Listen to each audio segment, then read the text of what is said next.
Yo, what up? Rated M gang in the building. What's good with y'all, man? So, we are here for episode number 25. We're at the 25th anniversary. No, I'm just playing. We're not WWE. We don't say stupid shit like that. But episode number 25, a quarter of the way to number 100, which we will reach. Don't worry about that. You know that. So, today we're doing the Backlash predictions. We're going over the WWE Draft, which may have been the worst draft ever. It's got to be in the conversation. Definitely got to be in that convo. Yeah. Nah, definitely. And then probably to cap off the show, we will do a tier ranking of every Backlash show. Well, everyone that we've watched, because I've watched a lot of them. I haven't watched all of them. So, no, same here. And as you might notice, we got the OG3 in the house. Yeah, it's basically the OG3. Life happens sometimes, Busy. Lewis might come in later, and then Esco he says he'll pop in for a little bit because he and I do have an announcement to make for next week's show. So it's gonna be a good one, guys. Do not miss that. That one's Esco got me fucked up, so that's all I'm gonna say. That's all. You guys gonna like it, I promise. Y'all will like that. But all right, gang. How y'all feel about the draft? They're a complete waste of fucking time. Oh God. Yeah, I mean, one show is heavily stacked more so than the other, for obvious reasons. But I wonder if SmackDown can make something of themselves. Yeah, I don't know, man. Like SmackDown, so the SmackDown episode of the draft, it felt like there was little to no change. Of course there was NXT call-ups, but outside of that, who really changed brands, bro? Were y'all cool with the champions being locked? I didn't mind that. I'm glad the champions are locked. I don't get that. My only thing is, they did say before this coming Monday, May 6th, that there could be trades. Right. Here's the thing, though. Go ahead. I don't fully agree with the champions being locked thing. Here's why. You've gone away from the branding of the championships, whereas the SmackDown championship and the Raw championship, they got rid of that. Mm-hmm. So to kind of lock all the champions down, it kind of makes it less interesting. But anyway, go ahead and say what you were saying. Fucking Braun Breaker, bro. What exactly was the point of him signing with SmackDown? That's the thing I hated. What was the point of this? We could have just kept him in NXT. And he was in NXT for the majority of the time when he was technically under contract with SmackDown. Yeah. Mm-hmm. I would have switched it to where instead of the champions being protected, Adam Pearson. I would have had a rule to where if you just signed with a brand like a month, 2 months, if you have not been signed with a brand for 3 months, you are not eligible to be in the draft. That's what. I'm also kind of scratching my head at the fact that Raw's going to Netflix in January, and Cody Rhodes isn't going to be on there. I don't know, man. That one kind of made me think. I'm like, ugh. I mean, I know SmackDown needs some firepower, but yeah, especially with Roman as part-time. You got Punk on Raw. He's probably outside of those two, the biggest draw. That's why I was kind of questioning the whole, locked champions. Because I wouldn't hate Damian Priest on SmackDown because he could do his thing, bro. Have Cody on Raw, Damian doing his thing on SmackDown, or whoever you have take it off of. Whoever. That's how I feel about the tag titles too. I'm like, you took off the Raw and SmackDown branding. Just I hate that. Let us switch. I hate that they split the tag team divisions again. I hate it. Yeah. Mm-hmm. I told people to not do it because everybody was sitting there saying, "Oh, the tag team divisions are deep again." The tag team divisions are deep again. Merging. I said, I'm telling you guys, if you guys split the tag team division, it's not going to be as deep as you think. And they split them. I hate the fact that they split the tag team. Should be if you are part of it. I would like for the draft to be if you are part of a tag team, you can go to whatever fucking show you want to. If you are in a tag team, WWE, if you are in a tag team, male or female, you should be able to go to wherever the fuck you want to. Not just the champions. You should be able to go to whichever show you fucking want to. I would like the current SmackDown tag titles as like the whole shows. Yep. Because that belt design is the best anyway. I mean, let's be honest. All I see with the World Tag Team Championships on Raw, that shit is like a mini version of the World Heavyweight Championship.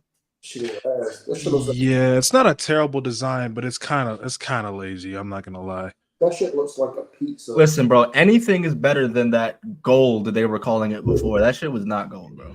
The fucking pennies and the nickels and like, what are we doing? Hey, they worked their way up. They weren't, Yeah, no, fuck those belts. Fuck those finally belts. got the gold after what? Fucking over 10 years. No, I will say the structure of how they do the drafts nowadays sucks. Yeah. And it's because they're so badly trying to present themselves as a real sports company. And it's like, gang, we know it's not. Well, here's the thing with that. Right? Here's the thing with that. I will say this. I will say this. That is how I want the WWE draft presented. Like, I know they don't want. Like, I know why they do the draft on TV because it's a ratings draw. But I would much rather prefer it if they aired the draft on Peacock. If they aired the draft on Peacock for YouTube and they presented it like the NFL or the NBA draft. I like that better. I want the fucking you invite the WWE you invite media people there. You have a Sean Ross Sapp there, Chris Van Vliet there, a Sean Ross there, Chris Van Vliet there, whoever you have Kathy Kelly was there, whoever the fuck else, right? And you have them there breaking down stuff. And then I want Triple H to come out there and go with the first pick in the WWE draft, SmackDown selects. And then you go into well, oh my God, this is a great draft pick, and then you show them a highlight video of why this is a great draft pick. Then you show, I'm sorry, I'm stuttering all over the place. But like, but how the NFL and the NBA after that pick's hit, you show them, and it goes 5 minutes left for the draft. 5 minutes left. Pacers to pick. Who are they gonna pick? And then they go, the pick is locked in, Triple H walk out there. That is how I want the draft to be presented. I'm so sick and tired of this shit. I've never thought of it like that, but I like that. I don't hate that. If they are going to continue the draft, that is how I want the draft drafted. That is how I want the draft. And I want NXT names included. That is how I want the fucking draft presented. But, hey, maybe this is just me. I don't know about y'all. I've told y'all this. I hate the idea of the brand split. I absolutely hate it. Before I was gonna let you cook on that, I'm gonna say one thing real quick, and I'm gonna let you cook on that because you have been wanting to say that for a couple of weeks. I want you to actually like dive deep on that because I'm confused as to why. But one thing I will say, if they're gonna televise the draft, do it like you did it in 2008.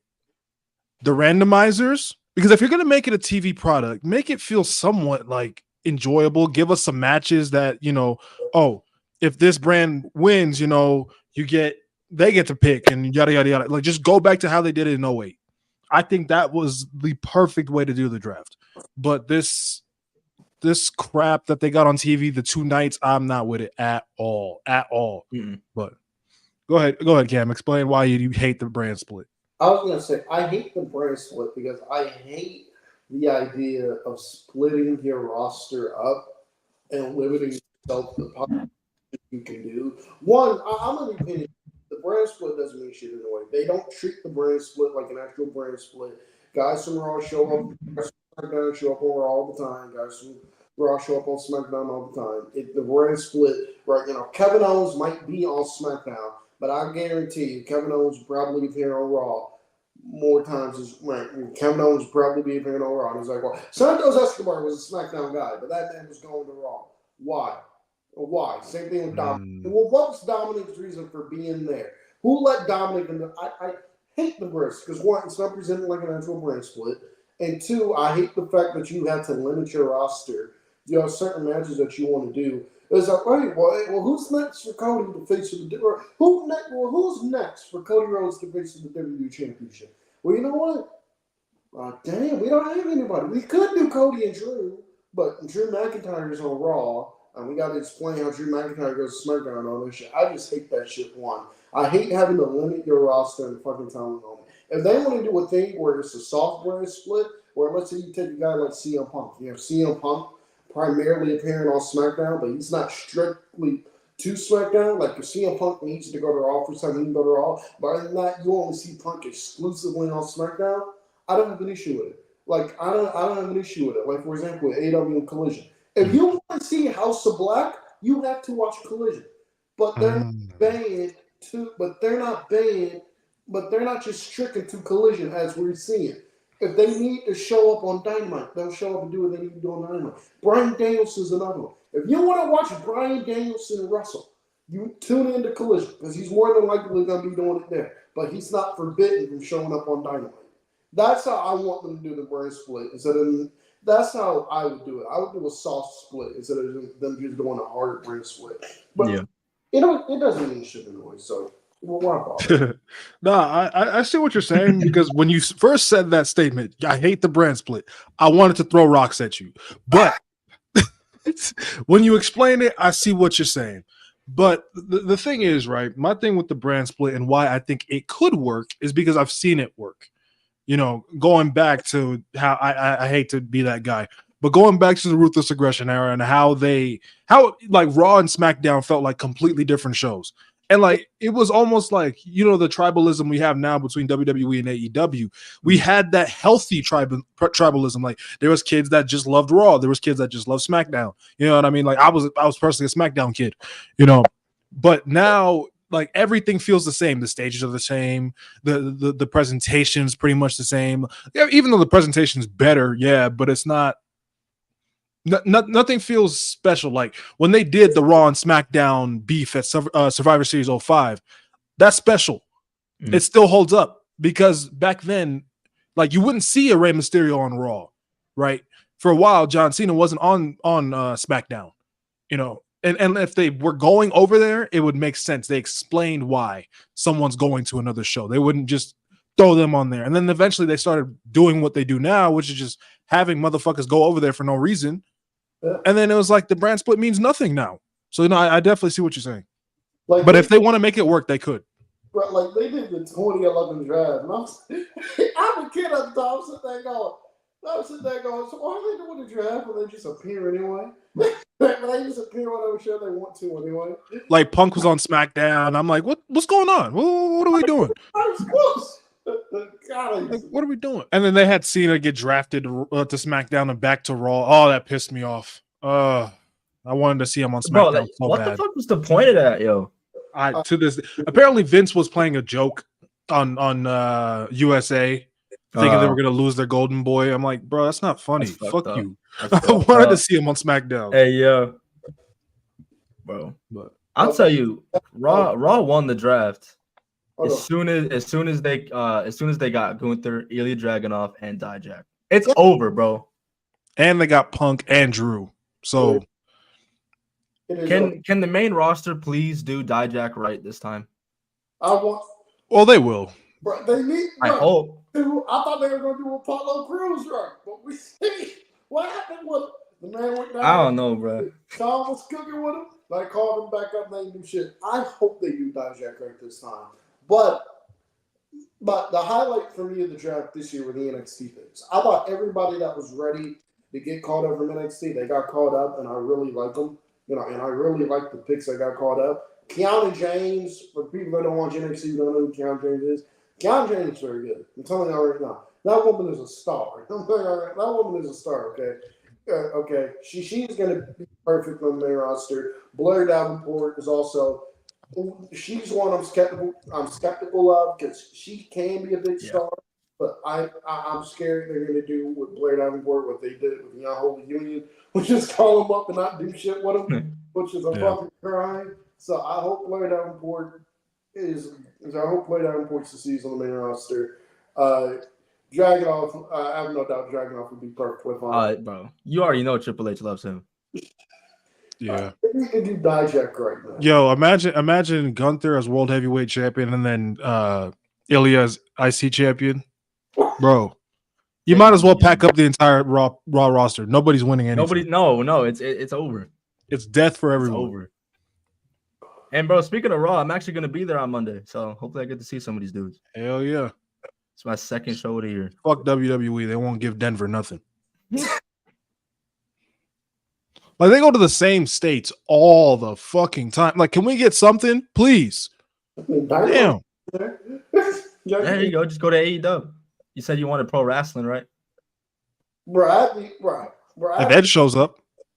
Who? If Ed shows up. I don't know who that is. You mean Adam Copeland? Oh, I don't know who that nigga is either. I don't know who that nigga is. Bro, I have to it's completely different for me. I wish WWE they're coming to North Carolina more. I'm happy about it. I wish AEW played their raggedy asses in North Carolina more. I'm sick of it, bro. I'm sick of it. We get like 2 shows a year and that's it. While Chicago get like 15. I'm sick of it. Facts, bro. Yo, when was the last time y'all had a PLE in North Carolina? AEW or WWE? WWE. Does NXT Vengeance Day count? Yeah, sure. What was that, like 2 years ago? That was last year. Last year. You want to know the last time Denver got a pay-per-view? Vengeance 2003. That's crazy, bro. They don't fuck with us, bro. We just got one in December. Deadline? Yeah. I know why. This McMahon don't fuck with Stan Kroenke. Yeah, that's one of them. That's just someone said you guys got the NBA champs. By the way, fuck the Heat. Fuck the Heat. Take your ass to Cancun, bitch. Them NBA champs beat my dogs, man. Fuck them. Hey, Mo. Tell if you want more WWE shows in Denver, tell Stan Kroenke to sell the team. They don't. You know, I didn't say that no more. But Vince McMahon. Oh yeah, it was between Vince and Stan Kroenke, wasn't it? Yep. Hey, Vince ain't there no more. Vince ain't there no more. But they trying to get a Dominic is terrible chain going in the chat. Bro, did y'all see him and Liv leave the locker room? He hates Dom, bro. It's just hilarious. Why, bro? Dominic was getting some cheeks on Monday. Hey. He was in that locker room clapping cheeks. Yes, he was. Bro, Mommy's gonna be mad, yo. I'm telling you. Bad. Any different. He was the. Is that not like the ultimate like heat magnet couple? Dom and Liv? Yeah. Could you imagine? I mean, it's mid and mid, so On I mean, hey. He said it's mid and mid. So. Actually, no, it's decent and mid. Y'all know which one's mid. Mid Morgan. Fucker. Bro, Dominic's not even that bad, bro. He's gotten so much better. No, he's gotten a lot better, but man, forget mid Morgan, bro. I'm cool, bro. I'm cool. But no, yeah, like I said, WWE Draft. Now that they've done it the way they've done it this year, right? Like doing the entire roster getting drafted. Please, for the love of God, don't do that again. And keep to the brand split, WWE. Keep to it. If you're a SmackDown superstar, you keep your ass on SmackDown. Question: you said the entire roster got drafted, right? Well, they did the whole reset, which wasn't a reset. Hey, Triple H, I got a question for you, man. I got a question for you. Triple H, Nick Khan, I got a question for you. Is Nikki Cross still employed by World Wrestling Entertainment? Where is she? Where is she? She don't work main event. Nothing. Where is Nikki Cross? Can you send her to NXT so Shawn Michaels can do something with her? Where is Nikki? Is she still employed by World Wrestling Entertainment? Is what I would like to know. Where is Nikki Cross at? That's what I would like to know. Nikki Cross is a legitimate fumble, if you ask me. Because if y'all remember in NXT, right, the whole build to Gargano and Aleister Black, she was a key piece to that. Yep. And she was probably the most interesting character in that entire thing. Yep. And then they brought her up to the main roster for one night against Becky Lynch. And I thought that was fantastic. And they decided to make her Alexa Bliss's bitch for like a year and a half. Okay. This is where you're probably going to hate me for this. That part I did not have an issue with, and I'll tell you why. And that part I have an issue with, and I'll tell you why. Because I thought the story, this is probably going to be the story, right? I thought the story that they're telling going into this was Alexa was manipulated. First of all, I have no idea why they got rid of crazy Nikki Cross when she just showed up regular. I have no idea why they got rid of that. But I didn't have an issue with the storyline because I thought the story they were telling was it was going to be Alexa manipulating Nikki Cross, and Nikki would see through Alexa, and Nikki would eventually see through Alexa. Yeah, and then she'd go back to being crazy, but they didn't do that. But I think the issue is Alexa and Nikki got over to a point where they weren't expecting, and Nikki Cross was so good, she turned Alexa Bliss babyface. So it was at a point where, what the fuck do we do now? I enjoyed them as a unit. I thought it was cool, but I was really looking forward to that turn of, Alexa actually turning on Nikki, but she never really did it. They never did. They shouldn't have changed the damn thing about Nikki Cross when she got the call. Oh, she still should have been crazy the whole time, but hey. They fumbled Sanity even worse, bro. I'm sick. Oh, dog. I'm sick. Bro, I don't think, maybe this is me. I don't think Sanity had that high ceiling on the main roster anyway. But I just don't think they were going to amount to anything much on the main roster anyway. But they never had a chance. That's me how most of us Sanity. Under Vince, no, never. Eric Young, no. Nah, Eric Young would never be a Vince guy. Nah. I fuck with Eric Young, though. I do, too. There's a lot of we could do like a whole list of people that could have easily been stars on the main roster that just got fumbled. But here's a question. I got a question for y'all. Quick thing before we move on. Would y'all consider Finn Balor a fumble? No. Nah, I wouldn't. No.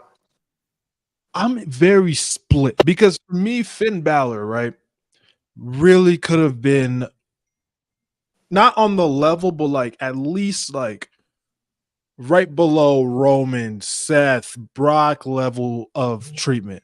But they never gave him that. And I'm just like, what? Well, they tried, and then he got hurt one time, and they said, nope, get out of here. He got hurt, and I think he got hurt, and I think that's when Vince he got hurt, and that's when Vince. Again, maybe this is just me. I think Finn Balor would have ended up in the exact same position he's in now. I agree with that. Even if he had that Universal title run that he never got to have, he would have been in the exact same position he's in now. But I can't call him a fumble because out of the main roster call-ups they've had, he has been one of their more successful call-ups. Like Universal Champion. Yeah. Universal Champion. The dude is always on television. He's not only always on television. He's always done something meaningful on television. We have a lot of people on television. He's always done something meaningful on television, whether he's been the RC champion or the RC title and shit, or he's been feuding with the top guy in the company. So I can't call Finn Balor a fumble. I respect that. And not for nothing, he just re-upped on his contract. Yeah, he clearly is happy. So as long as he's same happy, with Drew McIntyre. All that speculation to AEW. Yeah, I didn't believe it for a second. I'm gonna be honest. I saw the argument. Yeah, he didn't get his moment in front of fans. They hadn't given it to him, and then they did him dirty at Clash of the Castle, whatever. But he wasn't gonna win at Clash of the Castle anyway. I would have been cool with it. Yeah. I would have been cool with it, but it wasn't gonna happen. I think he should have won. I would have been totally fine with him winning, but I guess you wouldn't have been able to introduce Solo any other better way, to be honest, though. And when Solo was first introduced, he was very interesting. So yeah, he was, but now the fans are giving him the fucking Dom treatment whenever he puts the mic. Yeah, he bores me. Oh, quick. But he's a good promo though. At least in NXT, he was. Real quick, I do want to address one thing about Solo. I want to address one thing about that. There was a segment I think 2 weeks ago where Solo's in the ring and they're chanting, "We want Roman." Cook. This is where WWE fans at times piss me off. They weren't chanting, "We want Roman," because they hate Cody. They chanted, "We want Roman" in the middle of a segment that had zero to do with Cody Rhodes. Zero. None. Cody wasn't involved in the entire promo. What they chanted, "We want Roman" because we like Roman Reigns. But we also like Cody Rhodes, nigga. It's possible. You can do both. You can like both men, people. Okay, it's not that hard. Okay, they're both talented motherfuckers. I think that shit falls on deaf ears a lot, bro. Not even just as far as that, bro. They don't like Solo. That's why they did it. Come on now. We all like Roman Reigns. We all love Roman, bro. Come on. I mean, I don't. Well, yeah, Cam's a hater. Cam don't acknowledge his tribal chief. I like Roman Reigns now that he's not champ. I acknowledge my tribal chief, okay? I acknowledge my tribal chief. I acknowledge the only Samoan named Joe that matters. The actual one. Stop. All right, man. That's why he's not even a champion anymore. There you go. Okay. I love Joe. I'm good. Nah, shout out Joe. All right. So after the draft, before we get into Backlash, we had to talk about AEW. Last night, AEW was in Winnipeg, Manitoba, Canada, the hometown of Kenny Omega. I do not remember shit that happened on this show except for the ending segment. The ending segment of Dynamite was Kenny Omega getting the shit beat out of him by the Elite. He got the shit beat out of him by Jack Perry, Okada, and the Young Bucks. And Kenny Omega, and that was the way they wrote Kenny Omega off television. Now, I will say this. I brought this up last night. I will say this. Even though I liked the segment, the one thing I didn't like about that segment, if AEW was doing AEW programming back to back, meaning they have 2 hours of Dynamite and then 1 hour of Rampage, I would have saved the Kenny Omega segment for Rampage because they were doing it right after Rampage. And so before the people get to me, I know Rampage is taped right after Dynamite. I know this, but this is different because this was live. Yeah, this is different. This was live, and I think the last thing you should have seen on AEW programming this week because there's no collision this week. Which pains me.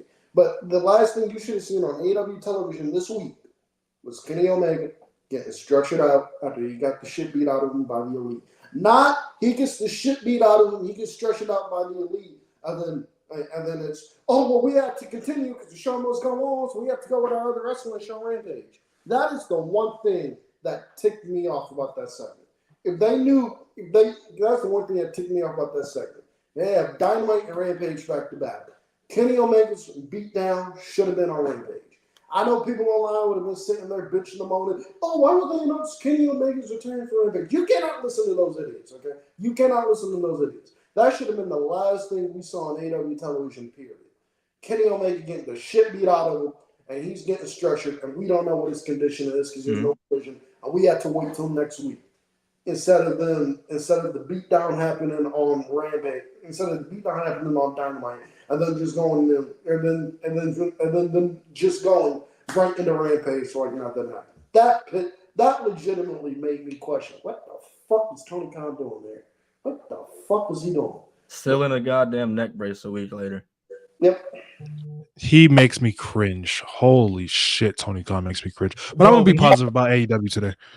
I really do hate seeing the negative in things, but Tony Khan, whenever he's talking to the audience, it looks like he's reading off of a teleprompter. It doesn't sound organic. It doesn't sound like how you and I are talking right now. It sounds like he's reading from a script, bro. He sounds like me when I first started making videos. Garbage. Where he comes off as so goofy, so awkward. Yo. Bro, can we talk about the asinine statement he made about the WWE? Oh my God. He picked up the shovel right there. He picked up the shovel. Bro, I get what he's saying with that, but that was not the... All right, but that was too much. That's one of the worst analogies I've ever heard. That is one of the worst analogies I've ever heard, and that was not the time to say. And that is where I appreciate Kenny Omega, because if you ask me, Kenny Omega is the only likable member of the EVPs. I love the Young Bucks as characters, but as people, but as people. I'm dead ass about to buy some Kenny Omega merch because of how much I can tolerate him. But like Kenny Omega is like the one likable person in the Elite, because when Kenny Omega is in his Twitch chats or whatever, and like the people on Twitch are sitting there going, AEW is better than WWE and all that bullshit. Kenny Omega will stop the chat and be like, not in this chat. Y'all not gonna do this shit in my chat. It's like, y'all better go the fuck on somewhere. Y'all not gonna do that shit in my chat. Like Kenny was asked, hey man, what you think of WrestleMania, man? He was like, Mania was a hell of a show, man. They killed it. Mania was a hell of a show, man. They killed it. Like Cody vs. Roman was fantastic. See, Kenny understands the mission statement. Yeah, we want wrestling to be fun, not just AEW. We want wrestling to be fun. Kenny Omega is the only likable member of the EVPs. This is where Tony Khan should take a page out of Kenny Omega's playbook or like out of Bryan Danielson's playbook. Just shut the fuck up. Bro, put the phone down and just shut the fuck up, bro. Stop with these analogies, bro. All he had to do on the NFL Network was this. Man, we're coming off a fantastic pay-per-view with AEW Dynasty, man. Coming off a fantastic match with Will Ospreay and Bryan Danielson. Promote the show, promote the show you have going on Wednesday, and then just go. Give AEW a chance, man. I think you will. Give AEW a chance, man. I think if you tune in on TNT, I think you'll like what you see. There's room for every wrestling promotion around. Instead of him, it's always I'm trying to compete with some shit. Like, why? Like, dude, just shut up. Just shut up. Bro, just shut up. He pisses me Bro, off. You don't hear whoever the fuck is running TNA going, whoever TNA is going publicly, man, we're competing with AEW and WWE right now. You don't hear the owner of TNA doing this. Whoever the fuck is running their company. You don't hear them doing Well, TNA kind of learned their lesson. They did it to themselves in 2010, trying to compete with Monday Night Raw. That didn't work. Even though Monday Night Raw was at its worst, at some of its worst points, they still couldn't compete with them. Bruh, they got scalloped. Oh, bruh, speaking of which, bruh, there used to be a fucking AEW show on Twitter named Mikey Kuzminski. By the way, Mikey, you're probably not listening to this, but if this ever makes its way to you, fuck you, Shill. I had a conversation with him once, bro. I wanted to slap this nigga over the phone, bro. The nigga was talking some shit like, man, but why can't AEW just why can't AEW just appear right? But why can't Rampage should appear like during SmackDown at 8:00? Like, I think Rampage should get. I was sitting there going like, bro. I love AEW, but let's be realistic. If Rampage goes head to head with SmackDown, they are getting shellacked. Okay, they are getting mollywopped, and then they're like, well, we can put it on Monday with Raw. Like, bro, I'm telling you right now, AEW is gonna get shellacked. They're gonna get mollywopped. People have to already try to digest 3 hours of Raw. You want them to try and, bro, no, fuck that. That's Delulu if I've ever heard it. What the fuck? Bro, that is delusion at its finest to think AEW television can ever compete with the WWE. No, never. They will never do, especially with the quality of television WWE is currently putting on. No. Bro, maybe if we were talking maybe 2022, 2019 even, but still the casuals are going to watch Raw over AEW any day. I still think in 2022 when it was god awful creatively at the beginning of the year 2021, I still think they would have got slapped. I'm not talking on the head-to-head with NXT. They went head-to-head with Raw or SmackDown. No matter how bad the product was, they would have got shellacked. I still think they would have got shellacked. I'll give AEW their respect though. They made NXT move nights after years, so I'll give them that. Hey man, Roosevelt Robinson in the chat makes a great point. He said Tony not moving to Monday because of the NFL. That is true. Also, Raw's there. Yeah, that is true, but also Raw. Don't get mollywopped. Yeah. But hey, you might have a spot on Tuesday with NBA being taken off TNT. Yeah. But yeah, hey, yo, before we dive, it was great. Sorry, that closing segment was great. Like Kenny's promo, that dude, I got emotional. Yeah, that's what I was gonna talk about. Before the attack angle, he was doing like a deep dive of what actually happens when he was originally diagnosed with diverticulitis, and he was actually told by his doctor that if he had waited any longer, like another 24 hours, he would have died. So if he didn't go get himself checked out, we wouldn't have seen Kenny Omega on Dynamite last night. And it's just crazy to me that like this man almost lost his life, and we would have never known that it was happening to him. Yeah. So this is why we sit here and we preach, just enjoy wrestling. Just enjoy wrestling, because this man is out here willing to risk his life for us. And he got people arguing online over which show has more viewers. Who gives a shit? I don't think I couldn't care. That's why I'm so glad Raw's going to Netflix. I don't give a fuck about the ratings. Like I don't want to hear. Fans should not care about ratings. I don't care. They don't put no money in my pocket. No, I don't give a fuck. Unless you receive a paycheck from World Wrestling Entertainment. Yes. Wrestling. Stop giving.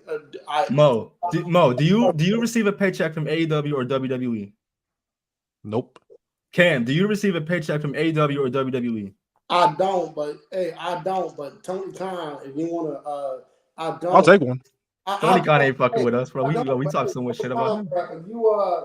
man, I don't, man. Tony Khan, you gonna put Tranquilo Club on payroll, that fucking idiot, and come talk to me.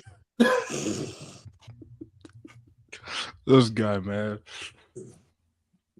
But yeah. Shout out to Kenny, man. Hopefully, he gets better soon. I want to see a rematch between him and Okada. I can see. I can watch them two wrestle all day, all night. So, bro, I would if something happened to Kenny, bro, I wouldn't have been able to stomach it. No, bro. No pun intended. That was dope. And the fact that I had a chance to go see him in October, it was the AEW Championship match between him and MJF on Collision. I had a chance to see that. You were there? No. I had a chance to see it, and I didn't go because I had other obligations I had to take care of. But got you. Fuck, man, life hits, bro. Even in pro wrestling, it doesn't stop for nobody. Yeah, like we understand wrestling scripted and all that. It's not legitimate combat, but like at the end of the day, these are real people, bro. So, and they give up a lot of time of their lives to entertain us. So when things like this happen, it's hard not to feel bad for them. No, yeah, it's definitely down. Like, yeah. Hey, shout out to Kenny. Hopefully it gets better soon. Like J Rock said, it happened to Brock too, and thankfully he got over it because I will say Brock's second run in WWE has been better than his first, even though his first was very good. So if we had missed out on some of that, that would have sucked too. But Michael Davis in the chat went through something similar, apparently. Yeah. Oh yeah. Shout out to you too, bro. Hell yeah, bro. You a warrior. You a fucking warrior. Respect to you, bro. And appreciate the support all the time, Michael. I always see you in the chat. So every one of y'all that watch every week, bro. Yeah, bro. We're at episode 25, and listen, I was watching episode 1 and 1 through 3 the other day. I'm like, man, night and day compared to how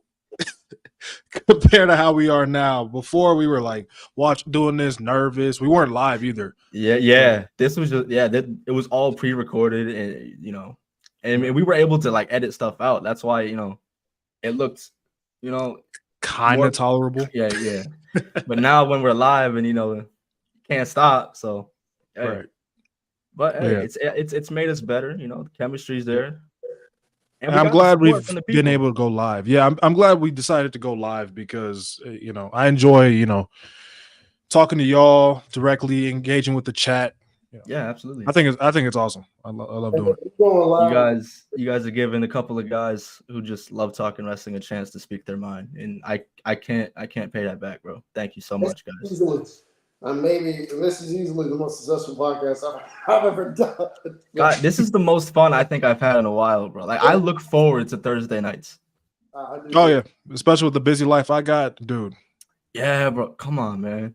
I love doing this on all Thursdays, the bullshit man. we go through on a daily, only to come back here to this one spot. Love it. I definitely got to lock back in on the video shit too. I'm making videos. I got a lot of shit doing. If you ever, I'm trying to get like better with my edits and shit. If you need someone to make like shorts, let me know. I got you.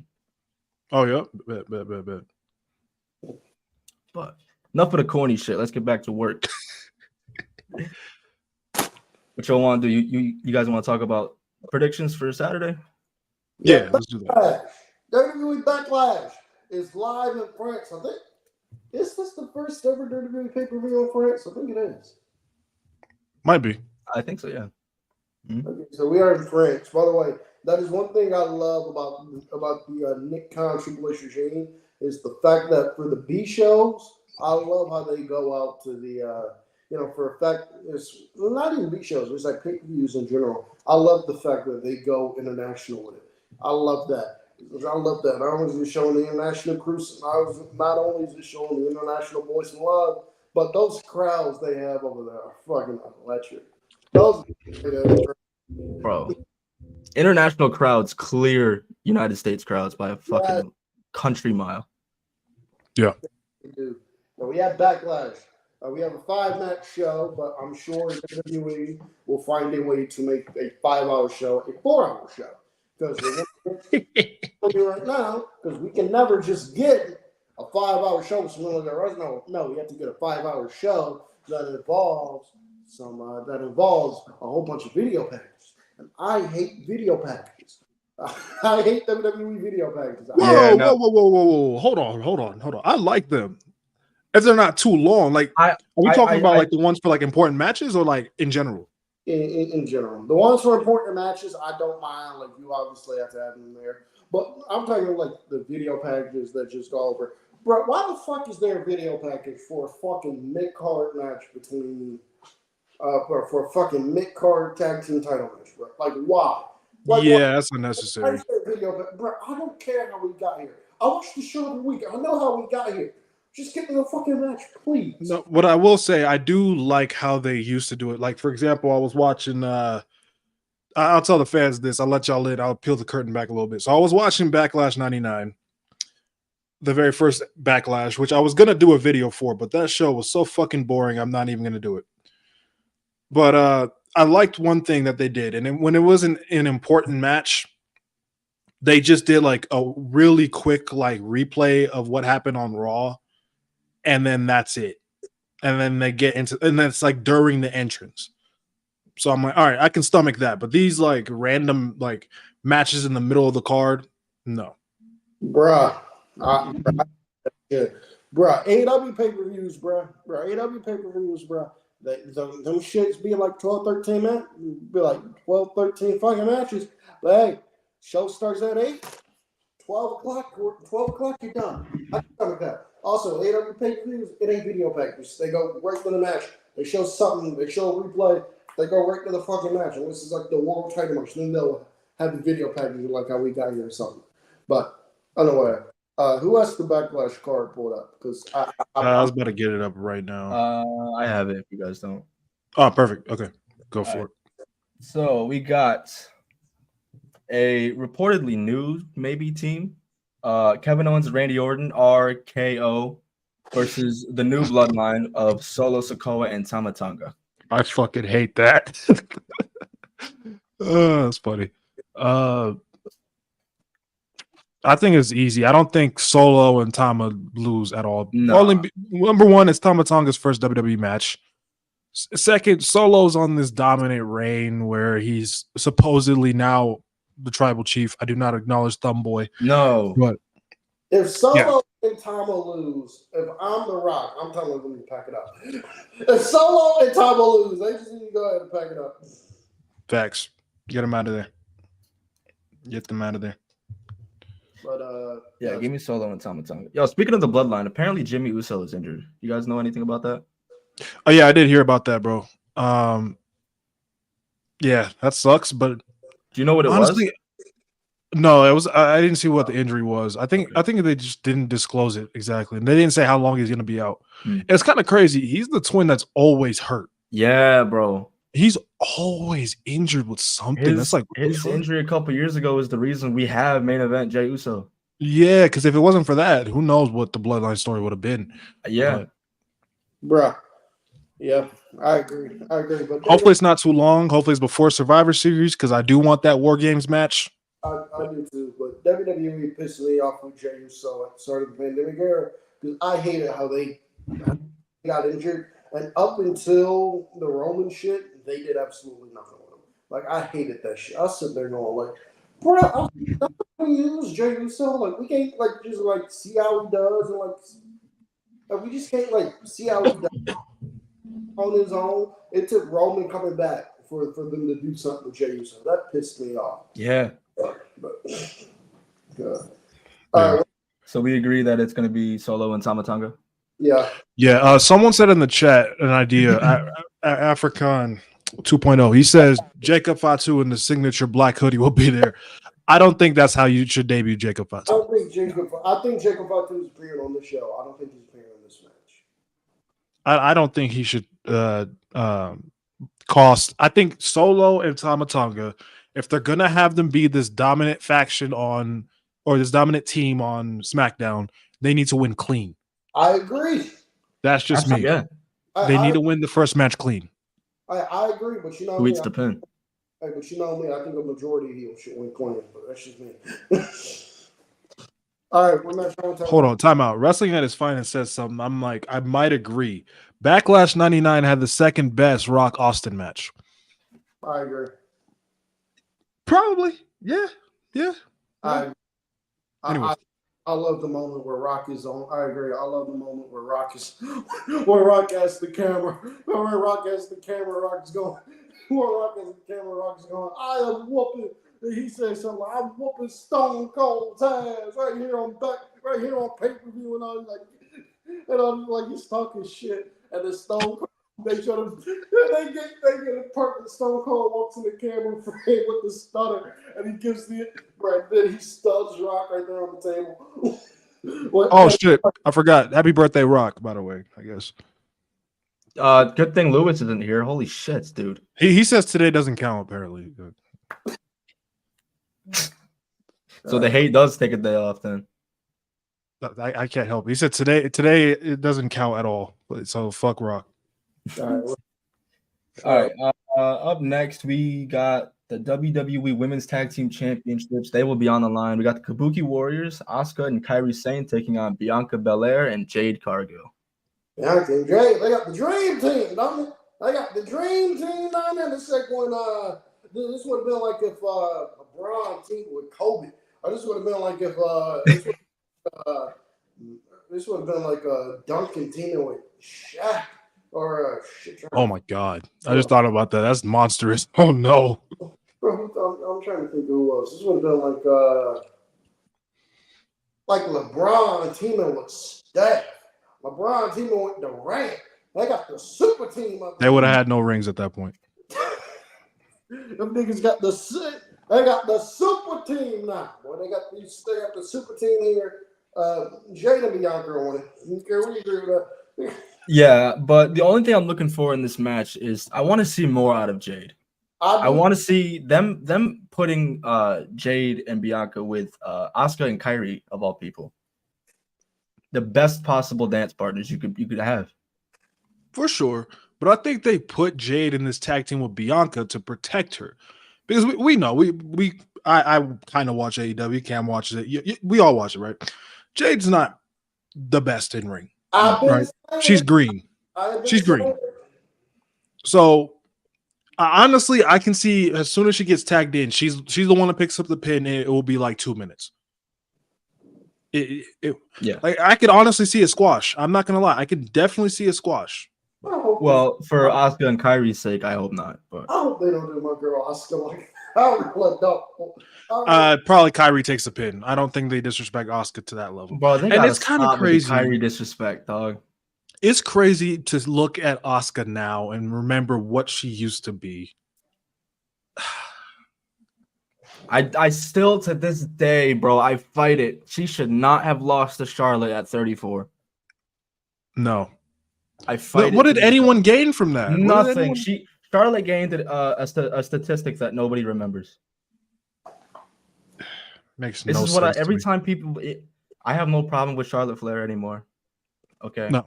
But when people bring up Charlotte and her however many title reigns she's had, I always ask, which one was memorable? Which one of her? Bro, her first one was good. Bro, which one of her 75 title reigns were memorable? The Divas title run that eventually turned into the women's title, that eventually turned into the Raw Women's title. I will give you. If you want to give me that one was good. If you want to give me SmackDown from 2017, I will give you those two.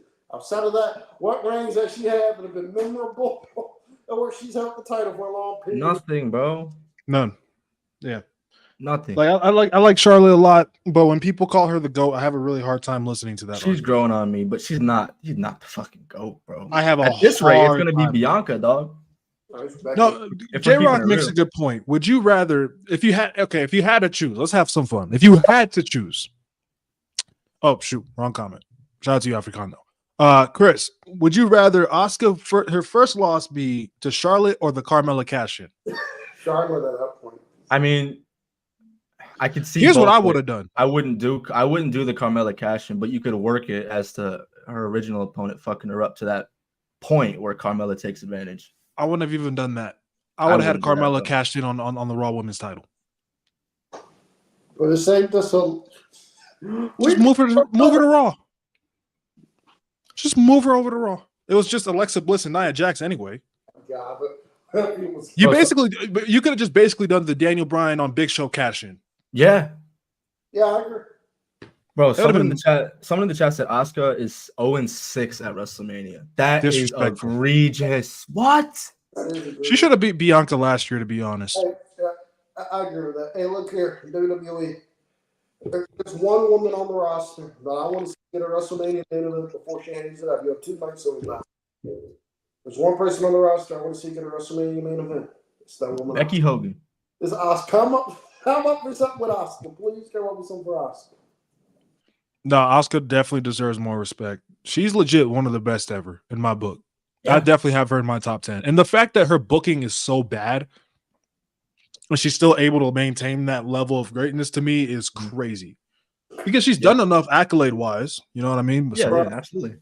Bro, I remember her god-awful Raw Women's title reign during the pandemic era. Oh, waste of time. How they had nobody for her to feud with. Complete waste of time, bro. All right, so we got Bianca and Jade for that, yeah? For sure. All right, moving on. Got the WWE Women's Championship on the line in a triple threat. Bayley will be taking on Tiffany Stratton and Naomi. I'm torn. Hey, so I'm going Bayley all the way. I'm going with Bayley all the way, but I would not be against just putting the bet on Tiffany right away. I wouldn't have an issue. I would not. Tiffany Stratton is fantastic. I think after everything Bayley's been through and had to deal with, right, being the loser of Damage Control for months, she needs a longer title reign than 1 month. Tiffany Stratton definitely should not take. I'm sorry, I hate to say it. You know, I love Naomi, but she's taking the pin.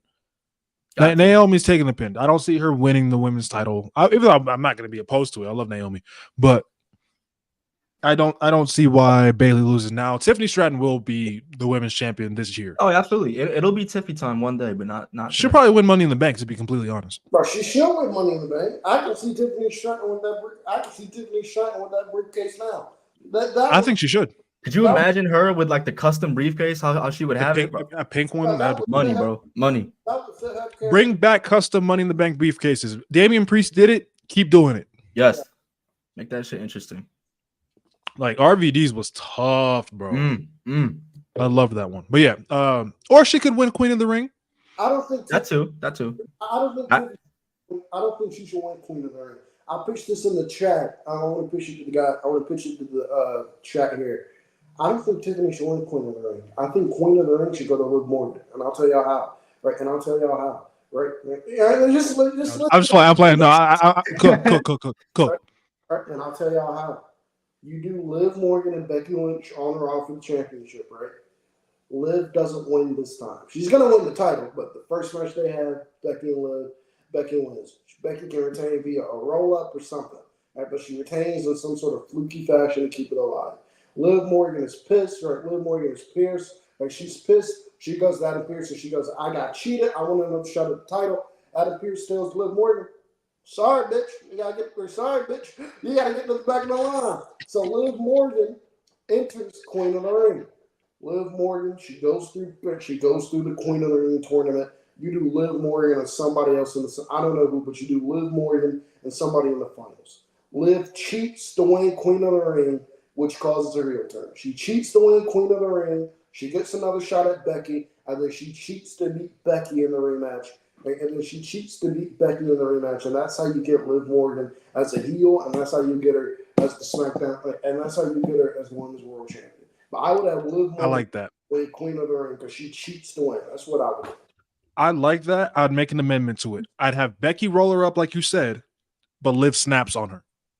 Oh. Liv beats the absolute dog shit out of her. That's what I would do. Have her go fucking psycho. But I like what you pitched. I can rock with it. Yeah. Ain't this that cut this guy's mic? Come on, bro. Yeah, some people. I agree. As a Liv hater, I completely agree, and she should beat Becky Lynch. I just want to make this known right now. I do not have an ounce of hate in my body for Liv Morgan. Nope. It's the I just hate her fans, fans. bro. It's the I fans. hate her fans. It's the fans. I don't have a problem with her. She's gotten so much better over the years. She was awful in the beginning. Yeah. Bro, you look at where Liv Morgan was in NXT. I saw a Liv Morgan match in NXT. I'm sitting there going, bro, I'm sitting there thinking to myself, boy, this transformation has been a full 180. My God, because she was god awful. She was god awful. She was really bad, especially when she was in the Riot Squad on the mic. Oh my God. But no, she's gotten much more tolerable. Yep. But I hate her fans because they want me to die. I will never understand death threats about like involving pro wrestling. That shit is ridiculous. I find it hilarious. You ain't gonna kill me, bitch. You don't know where I live. I know that, but just saying it out loud, it's like you don't have that much going on that you gotta like threaten someone's life.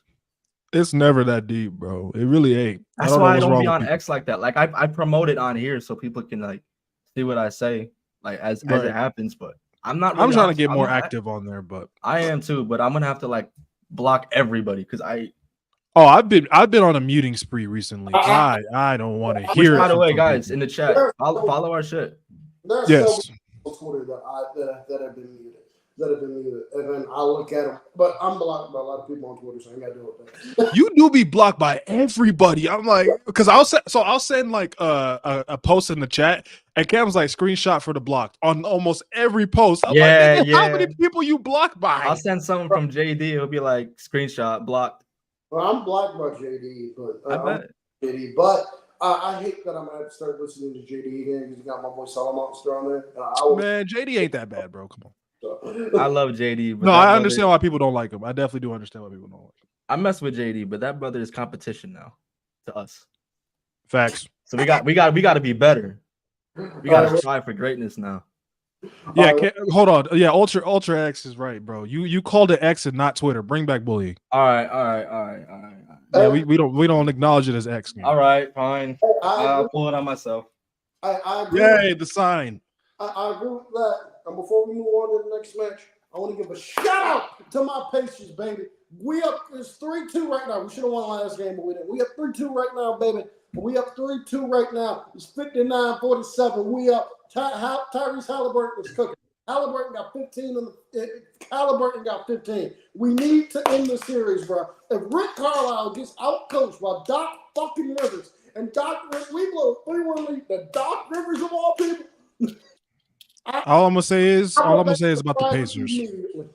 So, I just got one thing to say about the Pacers. What? No rings. Hey yo, that's foul. We're working to get them. Hey Mo, I know you're gonna get happy them one though. I know you're happy though. I mean, the Lakers lost, but Darvin Ham's got to be out the door now. I called it. I told everybody. People over here talking about Lakers in 7. Fuck out of here. Nah, yo, you nah, bro. Mo was saying it. Such a bad, bro. Darvin Ham is such a bad coach, bro. He is such a bad coach. I'm so tired of people trying to defend him. I'm like, are you fucking serious? He's awful. Bro, I would fire Darvin Ham for this reason alone, bro. That nigga played, bro. That nigga, I would fire Darvin Ham for this reason alone.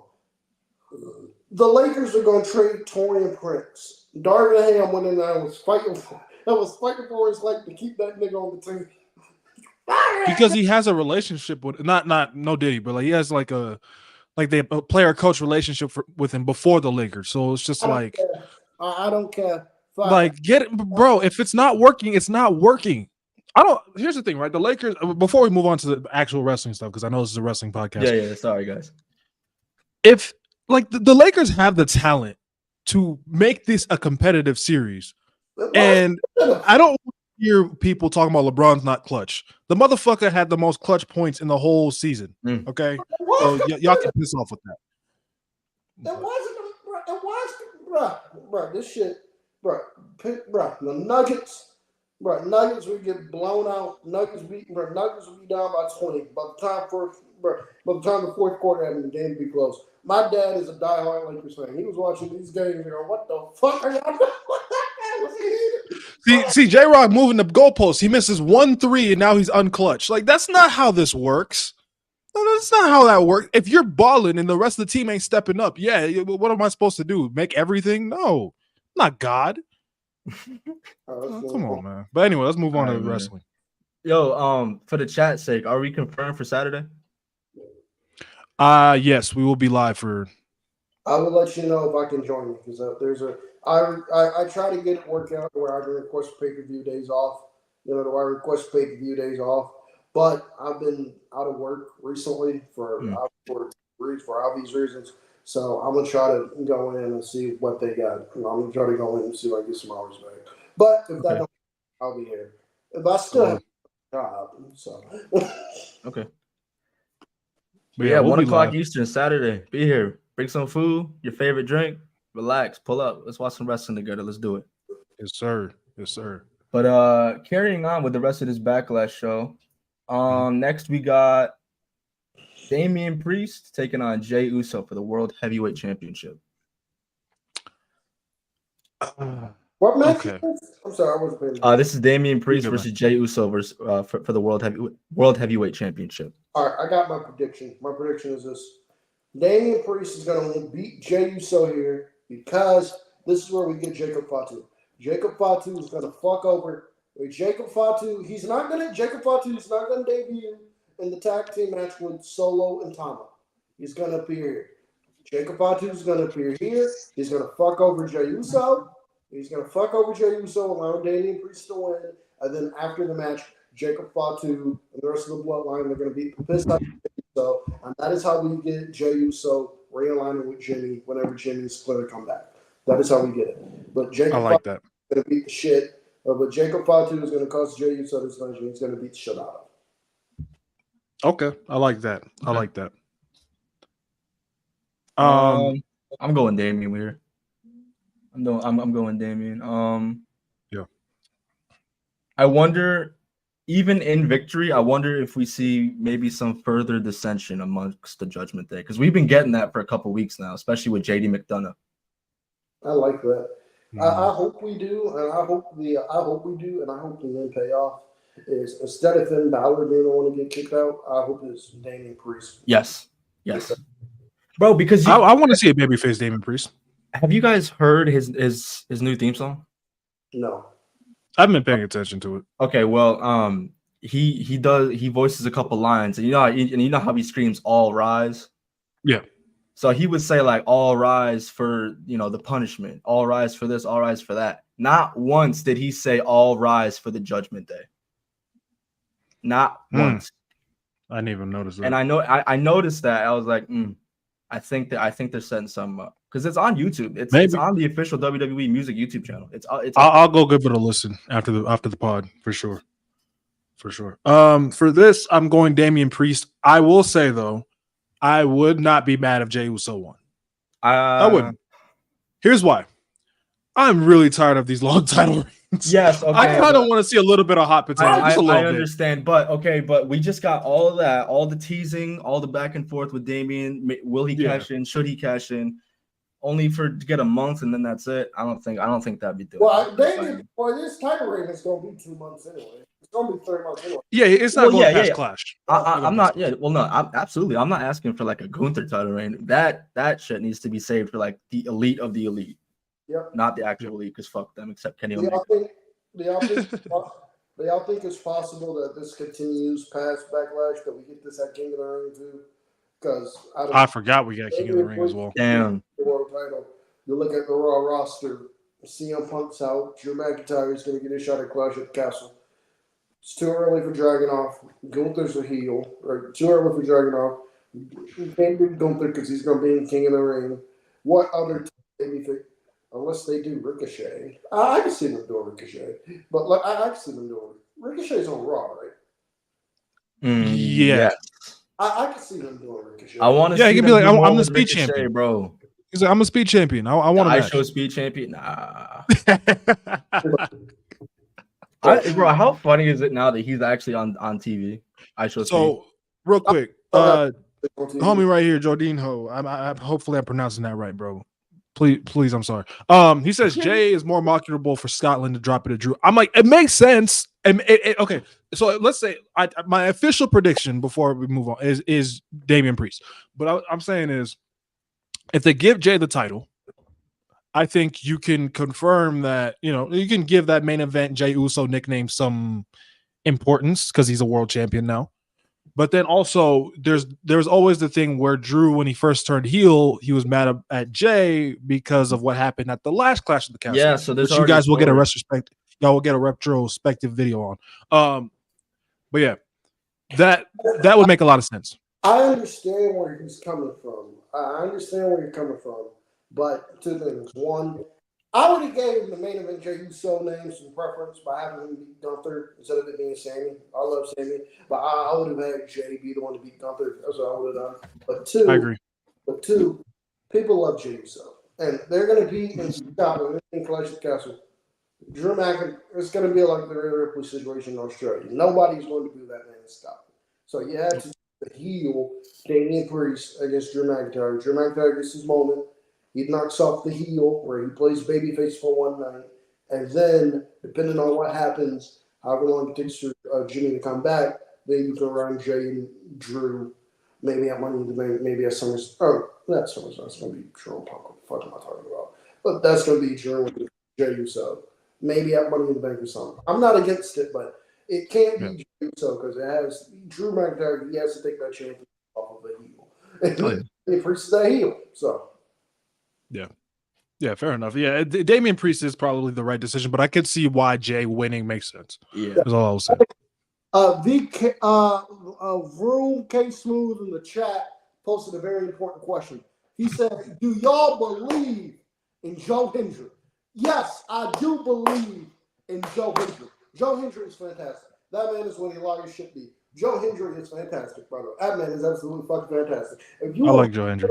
Any of these music videos, you need to hear them. In particular, no, I will say I've been rocking with bro since WCPW.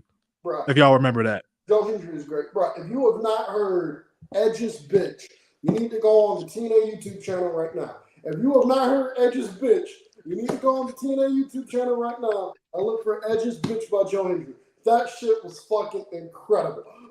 That was fucking incredible. I do want to say one quick thing. Ultra X is cooking. Clash at the Castle might be a top 5 WWE pay-per-view of all time. I wouldn't argue that. I wouldn't argue that at all. Yeah, it might be a top 5 pay-per-view of all time. Legit. So good.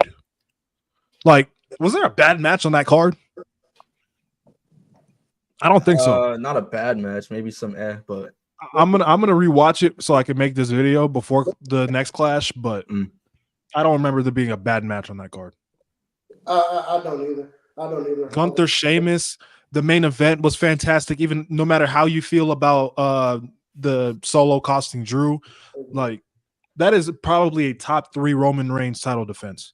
All right, someone spotted a dud for us. It was Morgan, Morgan and Shayna. Yeah, that was whack. Pissed me off in particular because I thought they missed it. I thought they missed the opportunity. I would have had Shayna Baszler go in there and beat the piss out of Liv Morgan and win that championship, man. That's how we get bro. I totally agree. That's what I would have done. Totally agree. Maybe Dom turned heel on that show too. Yeah. Oh my god, dude. Yeah, I can't wait to rewatch that show. Anyway, maybe it's just me, bro, but I'm still sitting here waiting patiently for a Shayna Baszler world title run. It may never come. I gave up. I want it, but I gave up. I don't want to, bro, because she's so good, bro. But it's like, they don't try anymore. Bro, I want them to do something with Shayna Baszler. Like, yes. I picture an idea of where Shayna Baszler is just like I think she'd get it over too. She's just a badass babyface. She comes out and just breaks, chokes people out and just breaks people. That's what I want. But that's what I want. Like Shayna Baszler is fantastic. The shit that we see. And I know everything we get on WWE's Superstar social media, we can't get on TV. But I'm telling you now, Shayna Baszler and Zoe Stark would be so much over if the shit that Zoe Stark does with Shayna Baszler on Instagram and TikTok and that shit, if that shit is on television. Because that shit is fantastic. That shit is fantastic, bro. Shayna Baszler, that shit is fucking fantastic. I genuinely thought Shayna Baszler would get a push after she destroyed Ronda Rousey. I did too. And they just gave up on it. I'm like, because she had a promo against Ronda. I'm like, holy shit, that was good. Hold on. And then they just said, nah, never mind. And you can't blame Vince for this because he ain't that. Nope. Paul in the chair. What the fuck you doing, Paul? Yeah. People got to remember Triple H ain't perfect, yo. He's nowhere near it. But all right, let's move on to the main event. All right. We got the main event. We got the undisputed WWE Universal Champion Cody Rhodes putting his title on the line against the phenomenal AJ Styles. What do you guys think? His new song sucks, by the way. Cody Rhodes. Yeah, Joe Eagles in the chat, bro. Relax. That shit buns, bro. Come on now. Can we need the old AJ theme song back. I hate it. Was one of the most unnecessary changes I've ever seen. I hate that shit so much. You don't want none. Fuck off, nigga. What the fuck is this? Get AJ's original thing back, please. Give him his thing Garbage. Back. They gave Braun Breaker. They gave Tiffany Stratton her thing back. Please give Braun Breaker his thing back. Or not Braun. Yeah. Give AJ Styles his thing back. Braun Breaker too, though. Why did they change his? I don't know. Why, bro? Death Rebel, you got to go. Well, apparently, I'll give them a pass because AJ requested the change, and then apparently I saw something on Twitter before we started that Tiffany Stratton actually asked for a change on her theme song too.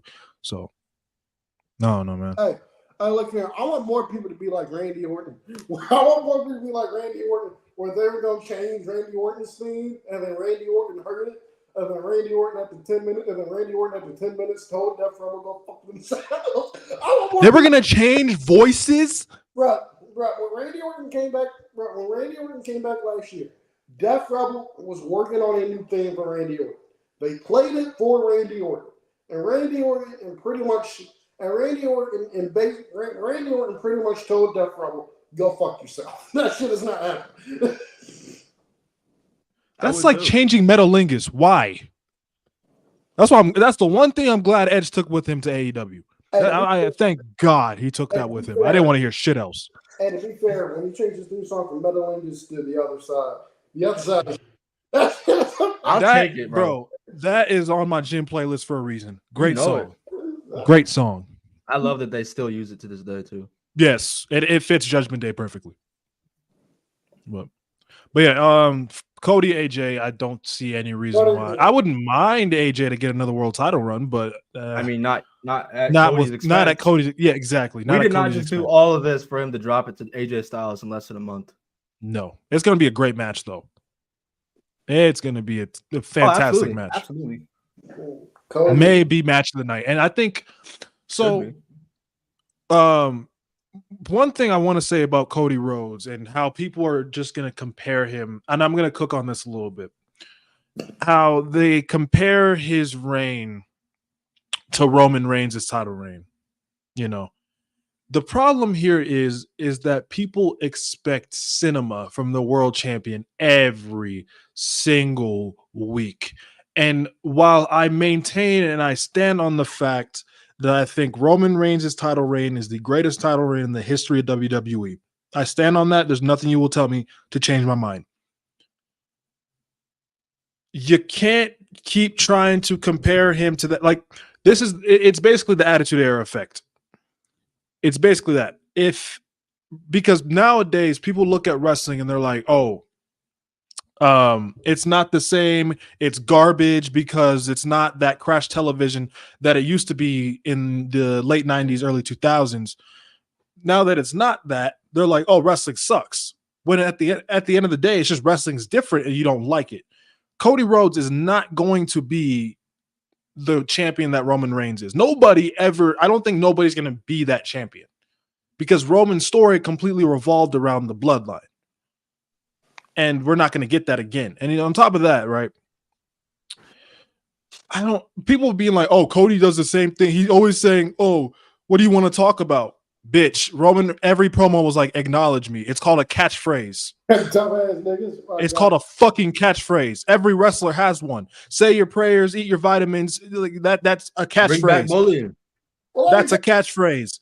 That's the bottom line because Stone Cold said so. That's a fucking catchphrase. Do you smell what The Rock is cooking? Happy birthday. That's a fucking catchphrase. Bro, Hulk Hogan started off every promo with, it's not gonna work for me. Thank you, Cam. Like, people be like, oh, it's the same promo. No, it's not. And people being mad that AJ brought up Dusty. They have fucking history. What the fuck? Anyway. Roman fans, they're trying to ruin wrestling when wrestling's really enjoyable right now, and it's pissing me off. Yeah, bro. It's pissing me off. And I love Roman Reigns. Y'all know I do, but come on, man. The reign's over, and it should have been over. Yep. All right. But anyway. Yeah, that's it for Backlash, man. All 1 right. o'clock Eastern, Saturday. Yep, we'll be here live. I'll probably start the show, our live stream a little earlier than that, so we can get y'all in here before the show actually kicks off. Mm.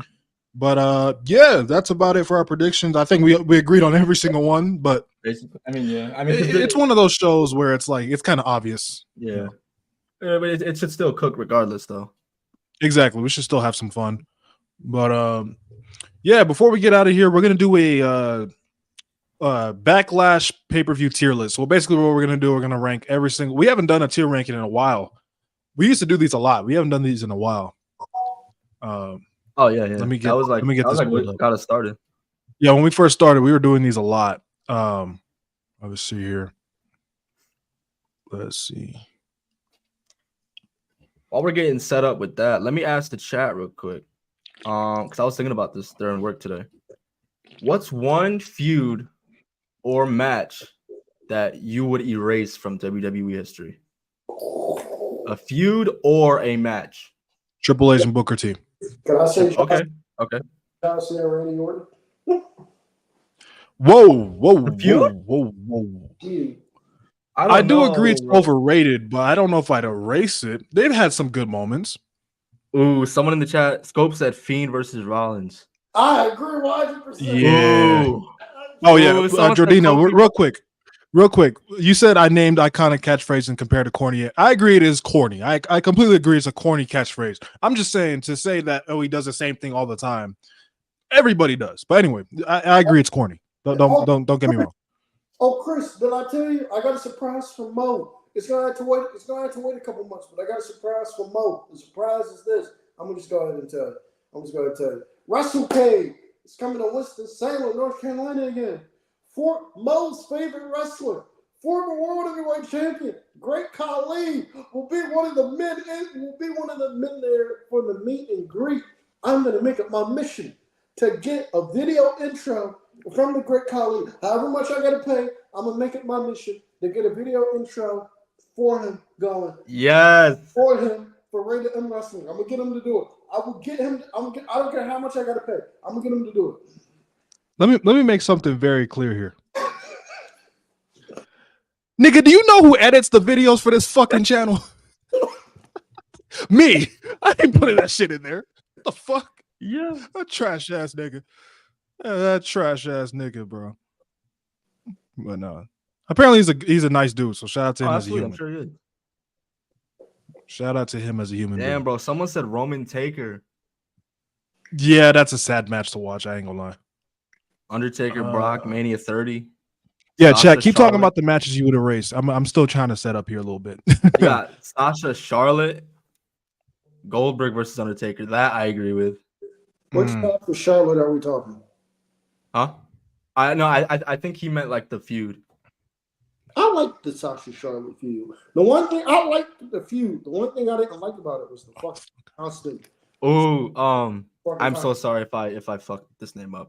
Aya in the chat said Michael Cole and Jerry Lawler. Yes. Yeah. Oh yeah, my god, yeah. bro. For sure. Heal Michael Cole, the Cole line, get rid of it. That shit was awful. The one thing I will say positive about Heal Michael Cole is if you have not watched NXT Season 3, it is fucking terrible. But Michael Cole was fucking fantastic. Yeah, he was hilarious. Let's see what else we got here. Matt Leeds Wrestling says Nexus versus Team Cena. Yeah. That was one time I booed John Cena. The one time I booed John Cena. I completely agree. Oh, what else we got? Goldberg versus Brett. Absolutely. Oh God. Jinder Poor versus Brett. Randy. Poor Brett. Talk about it. Don't get me fucking started. DX you know what's funny? Go ahead. I do want to say one thing about that. Jinder didn't know he was going to be made WWE champion until he walked in the building that night. Are you serious? I actually didn't know that. He said that on his Chris Van Vliet I started interview. watching that and I didn't fucking finish it. Wow. Yeah, he said he didn't know that was the plan until he walked in the building that night. Like, damn. I feel bad for Jinder. Like, yeah, I talk shit about the title reign all the time, but that I feel bad for him because he was put in a position he shouldn't have been put in. It's like, why'd y'all do him like that? Nah, yeah. Why'd y'all do him? He wasn't ready. No. He just wasn't ready. He looked the part. He didn't act it though. No, it wasn't it. There's so much wrong with that. Let's see. Triple H and Sting, yep, for sure. Shout out Esco, by the way. Let's see. Edge versus Demon Finn. I've grown to agree that Edge should have lost. Because at the time I wasn't mad about it. But I agree Edge should have lost. Still not mad about it, but Edge definitely. I mean, then again, if the idea was to kill the demon Finn Balor, which I heard Finn doesn't want to do it anymore because it takes so much work to put on the paint and all that. But I get it. If that was the reason why they did it, then okay. But what did Balor gain from that? But then again, Balor was in the world title match at SummerSlam that year, so yeah, can't be too mad, right? We'll wait on Cam to start the tier list. I don't want to start without him. No, for sure. Brock versus Roman. Which one? We're talking about 31 now. Then we got to scrap. But the other ones, yeah, I agree. I could do everything after 31 was maybe besides SummerSlam 22 was. Yeah, everything between those two matches, go. Don't need it. I thought I had seen it all until I saw fucking Brock Lesnar take a forklift and pick up the ring, bro. That was one of the wildest spots ever. I thought I saw it all. I was wrong. Ever. Oh, there's Cam. Crazy. Right. We'll read a little bit more of these. Every Bray and Orton match. I definitely understand that. Yeah, I definitely understand that. I agree. Brock versus Ambrose. Yeah. Yep, that was garbage. Cena Balor Rollins 2016. Bro, someone said the Corbin Reigns feud in 2020. Yes. Yeah. That, guys, I'm telling you, if Edge doesn't return in that 2020 Royal Rumble, that would have been the reason I would have never made this channel. Yeah. And we wouldn't be sitting here talking to y'all right now. Nope. God, that feud was good. I was done with wrestling after the dog food segment. Holy shit. I was done. I was done. Oh, DX versus Brothers of Destruction. One of the most depressing matches I've ever watched in my life. That was tough to watch, bro. I don't even acknowledge it sometimes. I just say it's Photoshop. Shawn Michaels in there. So listen, AI is a scary tool. That's what I'm going to chuck that up to. That man, like Shawn Michaels before that match had the perfect retirement match. Like you can't get much better than Shawn Michaels versus The Undertaker WrestleMania 26. You just can't. As a retirement match, you can't get much better. No. And he threw it away. That's why in pro wrestling you can never fully retire. He had the best retirement ever. Like nobody has gone out on that good of a match. They always come back. They always come back for the almighty dollar, bro. You know that. Fucking horrible. You know Vince versus Brett for sure. Gotta go. Randy versus Edge from the 2020 WrestleMania without fans. That match. Yeah, that match sucked. Oh my god! For Edge's first singles match back, I hated it. Edge moaning for 40 minutes. Oh, 40 minutes. I got to go. No, the one spot that I hated. Mercedes moan. I didn't hate it in the moment, but when I went on Twitter and someone made it bad for me from that match, is when I'm gonna just say if you know, you know, is when Randy Orton grabbed the cable from the weight machine and put it around Edge's neck. That was a very stupid spot. That when I didn't notice it at first, but then I went on Twitter and someone explained why that's tasteless. Tasteless, excuse me.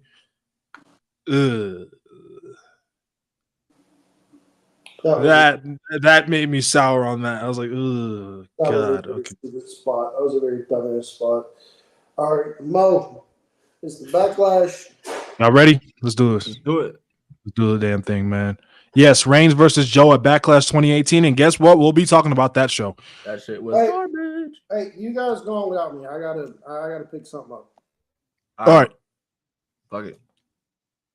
So let's put every single Backlash into a tier list. All right. There's definitely going to be some that we haven't watched. I haven't watched all of them. I've watched most of these, but I haven't watched all of them. I'll say that. So let's start at the very beginning with Backlash 1999. Guys, I started watching this last Friday for the first time because I'm going to be honest with you. There's a couple of these I haven't seen. Starting with 99. I started watching it last Friday. I got to Triple H and X-Pac. I couldn't do it. Yeah, that show as a whole. Triple H and X-Pac was fine. They were actually kind of cooking for a little bit. Granted, I still have to finish it, but yeah, it was a fine match. Billy Gunn and Road Dogg against Owen and Jeff Jarrett, which happened to be Owen's last pay-per-view match, which is pretty sad to see in hindsight. But so yeah, the tiers here is GOAT tier, Fire, Some Light, Mid, and Ass, and then of course the didn't watch tier because there will be some that we didn't watch. Yeah. We will say Rock Austin, like Wrestling at its Finest said earlier, that might have been the second best Rock Austin match. Obviously, 17 is the best one, but where do you think we should go with Mid? I wouldn't say it's Ass. Oh yeah, nah.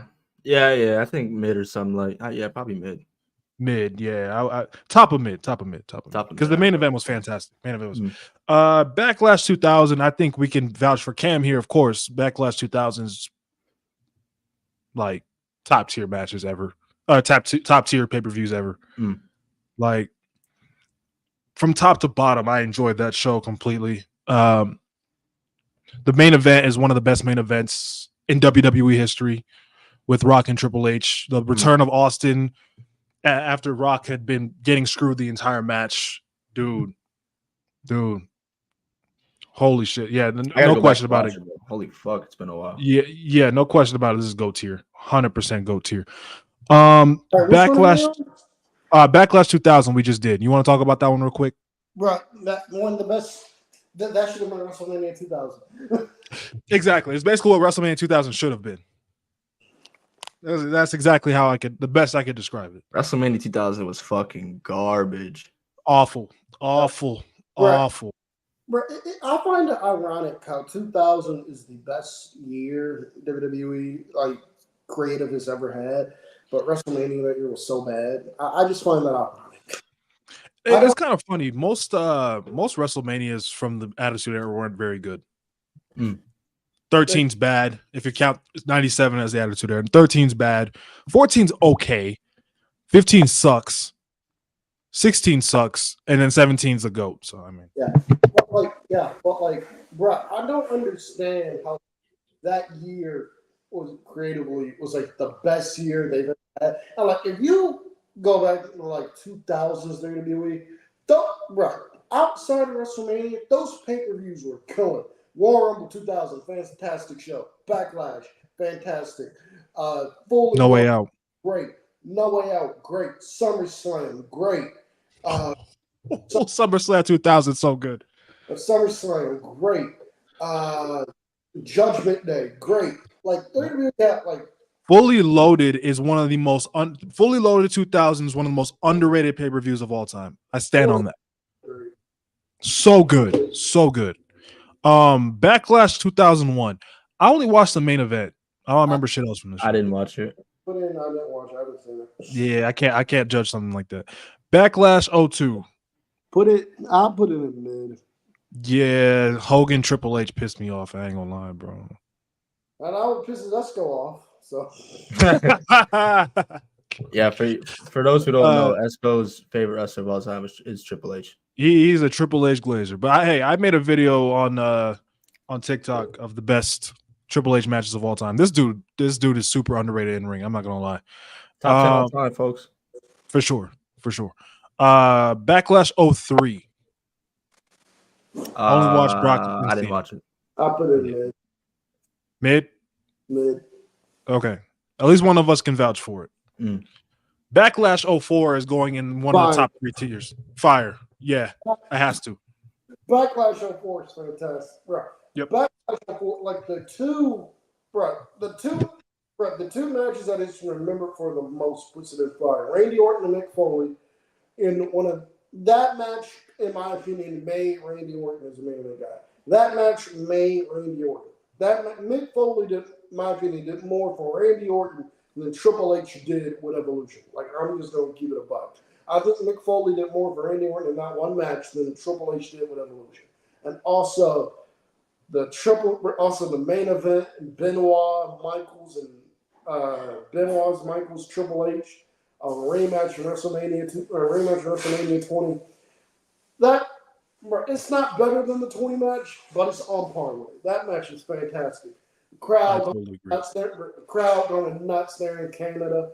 The crowd's going nuts there. Benoit's hometown of Edmonton. Backlash 2004 is a masterpiece. Those two matches alone make it fire. At least fire tier. Completely agree. Like that triple threat. I've seen some people argue the triple threat from Backlash 04 might be better than the one from Mania 20. I don't agree, but it's so good. So good. Coming from. That's a great match. Yeah, so really good. Backlash 05. I'll put it in some light. Okay. I didn't watch it. I didn't watch it either. What happened on this show? Let me look. Jericho and Shelton was good for the IC title. Triple H and Batista was much better than the WrestleMania match. I did watch that match. You had Hogan and Michaels teaming up against. Davari and Muhammad Hassan. The match itself was ass, but just from the novelty of seeing Hogan and Michaels team together, this would obviously lead to their SummerSlam match. I would put it in some light. Yeah. Okay. Yeah, I do remember. I watched the main event. I did watch that main event. It is much better than the WrestleMania 21 match. But Backlash 2006. Now this is where my memory is like completely. I've watched all of these. Fire. I will put that in fire. Okay. Fire. The main event. If you have not seen the main event, you need to. Triple H, Edge, and John Cena for the WWE Championship. If you have not seen that main event, you need to. The main event is awesome, and I love the ending shot of it. This is when Triple H was starting to begin his babyface turn. I love the ending of the match. I love the ending of that show where Cena and Edge they get laid out. Cena and Edge they get laid out with the sledgehammer, and the show ends with Triple H on stage just bloody as all hell with the sledgehammer in his hand doing his pose. I love it. So dope. 06.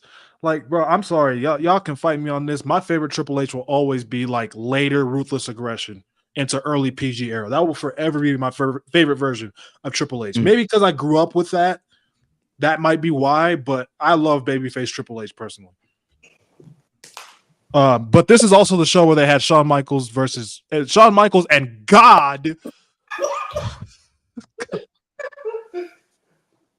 against the fucking McMahons. Oh my yeah. God. This nigga Vince made a whole new religion called McMahonism. Chad, y'all know what to do, bro. Like, chat, hashtag bring back bullying just for that, bro. Because that's fucking ridiculous. Bro. Nah. Could you imagine they try something like that in 2024? Oh, they get canceled. Yeah, bro. They couldn't even try that. Like, bro, they gave God his own entrance. They had God coming out I forgot when they had God coming out too. But they had this spot. Like, somebody call mama. And then the man is in the ring going, come on, God, continue with it. Come on. Fucking stupid. That no, that's just unacceptable. Backlash 07. Bro, I ain't gonna lie. Just off that fatal 4-way main event, bro. Go. I don't care. Fight me. Backlash 07 is fantastic. That is Batista and Undertaker cooked. Yeah. Right. The fatal 4-way was great with one of the best finishes I've ever seen to any match. I love that finish so much. I love that Shawn Michaels. But I love that finish so much. Shawn Michaels super kicking John Cena right onto Randy Orton for the pin count, but right onto Randy Orton for the 3. The referee's looking at it. He goes, fuck it. He counts 1, 2, 3 anyway. And before Shawn Michaels can even realize what was going on, it's too late. And John Cena doesn't even realize he's retained the WWE title because that man is out. He's out. I love that finish so much. Oh my god, bro! This was my first WWE pay-per-view ever that I ever watched. Really? I got into wrestling. I want to say a couple weeks before this, I should say. So this is my first pay-per-view. Also on the undercard was Benoit and MVP, which was good. Yep. Unfortunately, this is where we got Durag Vince as ECW champion, but I mean. Hey, also, I'm putting Backlash in 07 for fire for the theme song. That theme song that night was fantastic. And I will take you there and back again. There and back again by Dawson's the banger. That was the theme song that night. I miss the rock theme songs from these WWE pay-per-views. The amount of music I have on my playlist because of these WWE pay-per-views from like Ruthless Aggression era. Oh, man. Yep. Man. Next, let's go to Backlash 2008. I put it in there. It's not very good. It's okay. It's okay. You had the Fatal 4-Way elimination match between Triple H, JBL, John Cena, and Randy Orton for the WWE title, which is fine. It's 30 fucking minutes, but it was fine. It's a Triple H main event on pay-per-view. You know that match going 30 minutes. It's a Triple H you know that match is going 30-something minutes. Taker and Edge should have main evented. I agree. Absolutely. Actually, I'm going to move this one up a tier. It's not that bad of a show, actually. If y'all remember, this is the match with that started the Chris Jericho Shawn Michaels feud. Oh yeah. Okay, when he was Batista and Chris Jericho was the special guest ref, and then Shawn kind of like pretends like he's injured, so Batista starts to take it easy. Then super kick, and Batista takes the L there. But that started the build. Fuck y'all in the chat telling me that Big Show and Khali cooked because they couldn't cook nothing. Y'all can eat dick with that. Backlash 2009. Ooh, I'm putting that in GOAT tier personally. Yeah, I was gonna say either fire or GOAT. GOAT tier, perfect dude. show. Perfect Nothing wrong with this show. Bro, you know how good this show was? Jack Swagger had a great match with Christian. That is how great this show is. Yeah, fantastic.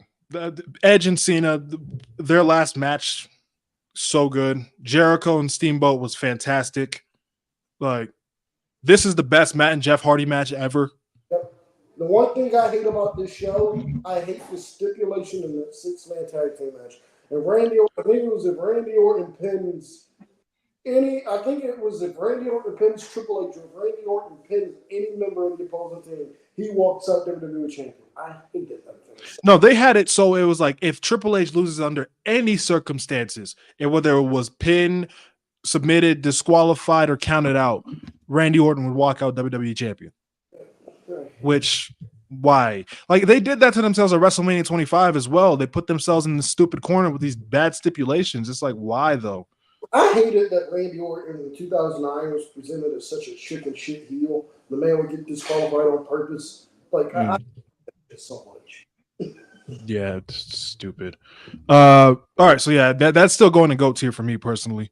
Let's see here. Backlash. So they stopped doing Backlash for a while, and then they went to Backlash 2016.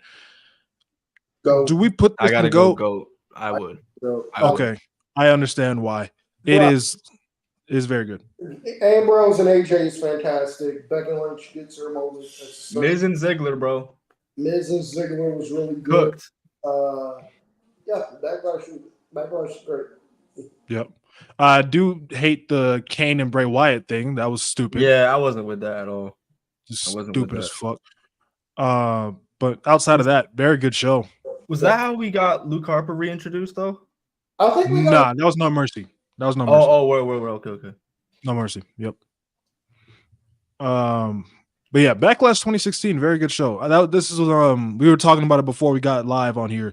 This is when WWE was doing the brand exclusive pay-per-views, which was mishandled because they did 2 pay-per-views a month instead of like 1 at a time, which is dumb. But I used to hate keeping up with that pay-per-view schedule. I was like, a pay-per-view, they got a pay-per-view again. God, I hate that. Stupid. Okay, so now let's go to Backlash 2017. Is this our first ass tier? Because I think it is. I'll put it in ass.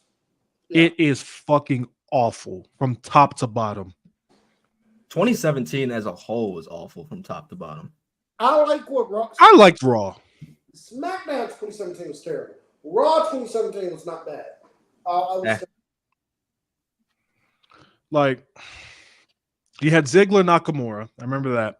And then you had Luke Harper and Eric Rowan in a terrible match. You had the Usos and who was it? I forget their name. Fashion Files. Fucking I like that Usos. Breezango, right? It was funny, but it was like, what are we doing? I like that Usos Breezango match. Breezango, I think, got a raw deal. I think Breezango deserved a lot. I think Tyler Breeze deserved a lot more, period. But I think Breezango I agree. A lot more.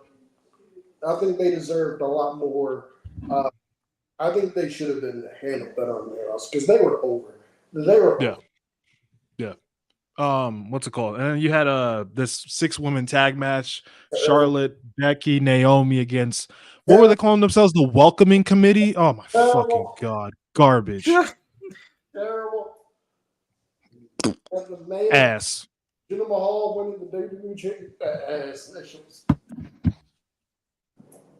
That.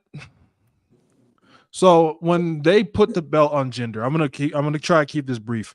When they put the belt on him, I hated it. Fucking hated it. But I was like, you know what? I'm gonna give it a chance. If it ends up being good, and it ends up being good, and I'll eat my words. No, nigga. No. That shit was ass. One of probably the worst long-term WWE championship reign of all time. Can't change my mind on that. The worst one by far. Yeah, by far. Like when they did the Punjabi celebration, I'm like, this is tough. Okay, hold on. I actually like this, but then they fucked it up. Then they brought the Punjabi prison. Jesus Christ. And then we got the match with Shinsuke at SummerSlam. Oh my goodness. I don't know, dog. Hey, I'm glad I can look back at it now and laugh, but holy shit. We had to suffer before we saw the light now. I did. Yep. Yes, we did. Hey, I would say I would still maintain it to this day. Nakamura losing to Jinder Mahal twice, even though it happened twice on pay-per-view, that is not what killed him.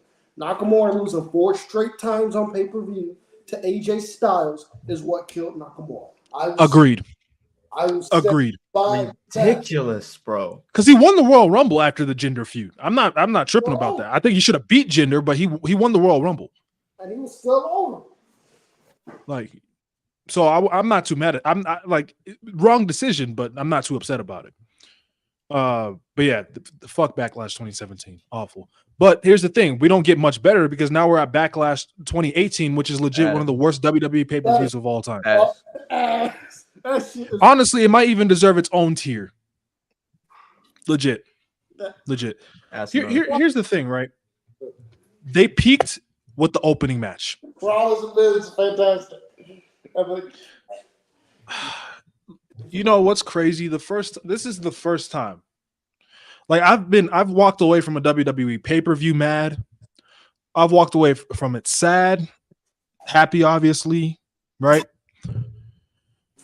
This was the first time I watched a pay-per-view with I vividly remember sitting at my desk with my hands, my head in my hands, like that was so boring when they went off the air. I'm like, that was so fucking boring.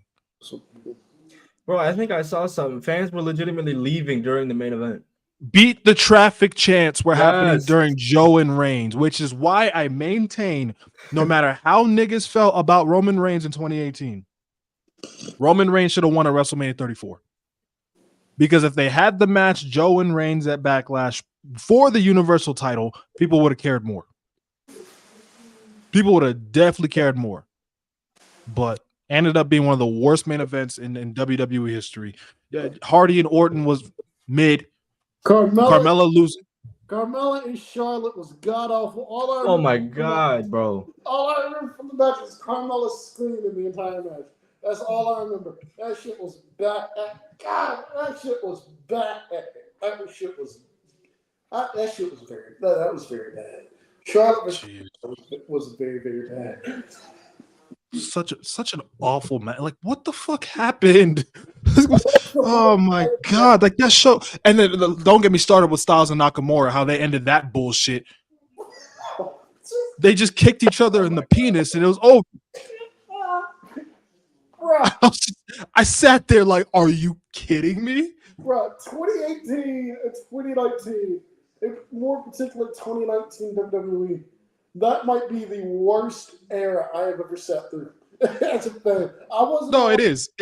I wasn't alive in 1995, so I don't know. I was still in the nutsack in '95, so I don't know, bro. Yeah. Like 95 objectively is the worst, but 2019 was very, very bad. So, yeah, 2019 is up there. It is up there. That was a very bad year. Oh my god. Fucking hell. 2018. The Backlash 2018 can go to absolute hell. One of the worst shows I've ever watched in my life. Yeah. Backlash 2020. The no fans one. I would put him there. Yeah. I think it's really hard to rank. Go ahead, Chris. I was just gonna say, I think they tried too hard trying to push the whole Edge and Randy greatest match ever thing. Hate that match. Stop. Because now it worked in reverse. Hate it. Fucking hate it. Because it's just like they did too much.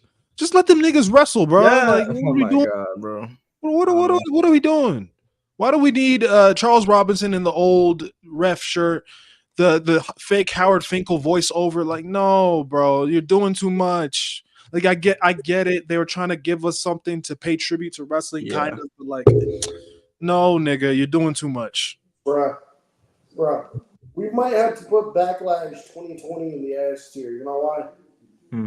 It was Braun Strowman versus The Miz versus John. It was Braun Strowman versus The Miz. Oh, in the 2-on-1, right? In the 2-on-1. Ass. That they built around Morrison and Miz. Right? Miz and Morrison. Hey, ho, ho. As JD says, hey, no. Yeah. I forgot about that. Yeah, no, fuck that show. Fuck that show. Or like B Backlash. B team, no. Oh my god. All right, man. So now we're at the point where they're calling it WrestleMania Backlash, which that needs to stop. I'm glad they did, because why? Like, we know it's after WrestleMania, nigga. Like, come on, bro. What are we doing? Yeah, no, fuck that. Yeah. Well, okay. Anyway, the show itself. Should we put 2021 in the ass tier? That was the Damian Priest Miz zombie. See, that was bad. But outside of that, I enjoyed it. Okay, all right. Strowman, Lashley, and McIntyre cooked. Wasn't that Charlotte, Asuka, and Rhea? Yep. That was very good. And then Cesaro and Roman was a fantastic main event. Yeah. So, especially for a show with no crowd, I have to put it at least in some light. Yeah. I think it belongs in some light. Backlash 2022. I'm not calling it WrestleMania Backlash. Fuck that. No. I would say some light. I'm not gonna hold y'all. I'm putting it right here. The card was ass, but the show ended up being very good. In particular, I think the thing that puts Seth and Cody cooked. In particular, I think the thing that puts this up there, Seth and Cody, that was fantastic. And then the main event, that 6-man tag with the bloodline against so good. RK Bro, Drew McIntyre, that was a lot of fun. And the crowd was very into that match. In particular, Randy Orton. Randy Orton in that match was so good. He was Seth and Cody, I think that match was better than the WrestleMania match. And then, the 6-man tag is probably the most underrated match of 2022, to be honest. Nobody talks about that, but it was so good. What else happened on the show? Edge and AJ was better than their Mania match, but Charlotte, Ronda. Charlotte and Ronda was very good good as well. Yeah, so yeah, Corbin and a Madcap. that could have been left off, but I was never a big fan of Riddick Moss. No, I mean, I thought he had some potential. But I don't know. He's pretty basic, I'm being honest. he was generic as hell. Just black boots, bro. You're not Stone Cold, bro. That shit not gonna work. I was there when he won the Fatal 4-Way for the right to challenge Gunther for the Intercontinental Championship last year. That shit was awful. Bro.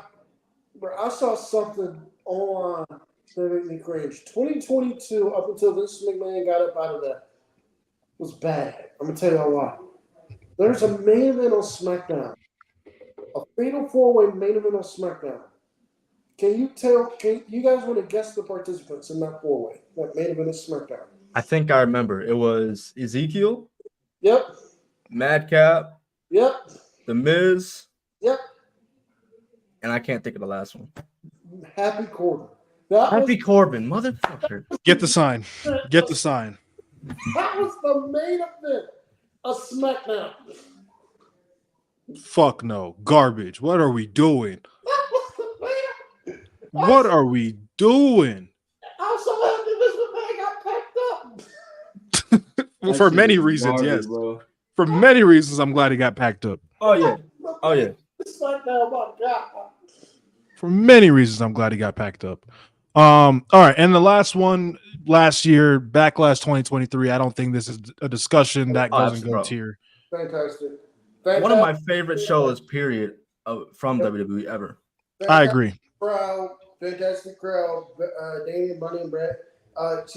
Damian Priest and Bad Bunny was magnificent. Bad Bunny cooked, bro. He's so good. That should have been the main event. Yes, bro. That Bad Bunny entrance might be the best entrance I've ever seen. Yeah, bro. Fantastic. 1,000%. I was singing Chambea. Zelina Vega getting her moment in Puerto Rico. Bianca and Io cooked, bro. Oh, what a one great of my opener. favorite matches. Favorite women's matches. Fucking favorite match period. Fantastic opener, bro. Fantastic opener. What else was on the show? Oh, Omos and Rollins was actually pretty good. Yo, Omos' best match to date. Bro, yeah, because he's Goat Moss, bro. Bro, Seth Rollins was okay, let's not go that far, bro. I know it's late, but we're still you gotta be Homo sapien, bro. You gotta join us, bro. I will never, bro. The day I become an Homo sapien is the day you admit Shane and Taker at 32 is good. Oh, never mind. You got it, bro. Yeah, that's what I thought. Yeah, you got it, bro. Seth Rollins is so good. Seth Rollins is able to get a good match at Omos. I don't know. Nah, hold on. Omos carried, bro. What are we talking about? That is true. All right. We're not just gonna let that go, bro. We're not just gonna let that go. Bro. Y'all bugging, bro. Come on. No, we're not just gonna let that go, bro. Satire or not, we're not letting that go. What you mean satire? I'm telling the truth, bro. Omos is him. I don't know what the hate is for, bro. If he's him, did he get drafted? Bro, he don't need to be drafted. He on every show. Oh, so he's like the Von Wagner. He's the free agent. Bro, they just need him on every show, bro. Come on now. Bro, I miss the old Omos theme song, bro. I miss it. That theme song Omos had was a banger. Before they changed it, that shit was a banger. Bro, I wish they would actually put MVP on TV more as more of a manager for somebody else. Not saying it's not working for Omos because it is, but I want to see more MVP period because he's fucking great. Hey, look here, Cedric, Alexander, and Ashanti Theodonis. They're not doing shit with y'all. Y'all not doing shit with them. Get MVP with them. Yeah. MVP. Do a segment where MVP look at Cedric and he go, Cedric, what the hell happened to you, man? I brought you to greatness with the hurt business, and I know you ain't doing shit. Come be with me again, man. Come be with me. We're going to get you right, my nigga. We're going to get you right, my nigga. We're going to get you right. There you go. I'm with that. So we can, the rest of them in the middle we can leave alone. But which one would y'all say was the best Backlash of them all?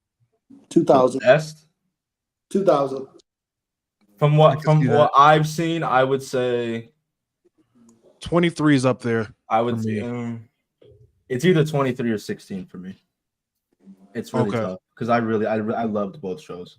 I would say 2000. It's just I would say I think I'm agreeing with Cam here. I would say 2000 as well. that is the best year WWE's ever had creatively. But what's giving me that nod is the finish to that show where Steve comes out and that place goes nuts. And Austin goes in there. He beats the piss. Austin comes out and he hits anything that moves with chair shots and stunners. He goes in the ring. I think he stuns Triple H. That place goes nuts. And then The Rock wins the WWE title. That it's got to be 2000 for the ending of that show alone. I totally agree. Chat. One of the most perfect endings I've ever seen. Chat, you better stop fucking with me. Bro, can we stop praising? I don't hate Omos, but I will not tolerate Seth Rollins' disrespect, bro. Okay. No, Seth is him. Whoa. Who's disrespecting Seth? Hold on. Bro. We got people calling Seth Rollins a theme merchant. A what? All right, get the sign for them. Get the sign. Get the sign for these niggas. They bugging. Hey, I will say this about Omos before we wrap up. I don't think Omos, he's not good, but part of him not being good is because just of how big he is. Absolutely. How big he is. Absolutely. I don't know how many good wrestlers you expect to be 7'4". So, I don't know how many wrestlers you expect to be good at 7'4". But out of all the tall wrestlers they've had, Khali, Johnny Gonzalez. Oh, he clears Khali. Excuse me, that they've tried to make work. Omos is actually, he's more mobile than him. And I think if you put Omos in a situation with the right opponent, I think you're going to get a much better, I think you can get a good match out of Omos. And I think Seth Rollins proved that. Now, the Brock match I didn't even hate that match with Brock. That's what Brock wasn't bad. It wasn't bad at all. Those are the two matches that stand out to me from his run so far. Yeah. And we can agree that Backlash 2018, before I get the list off the screen, is the worst one ever, right? We can agree. Yes. Yeah.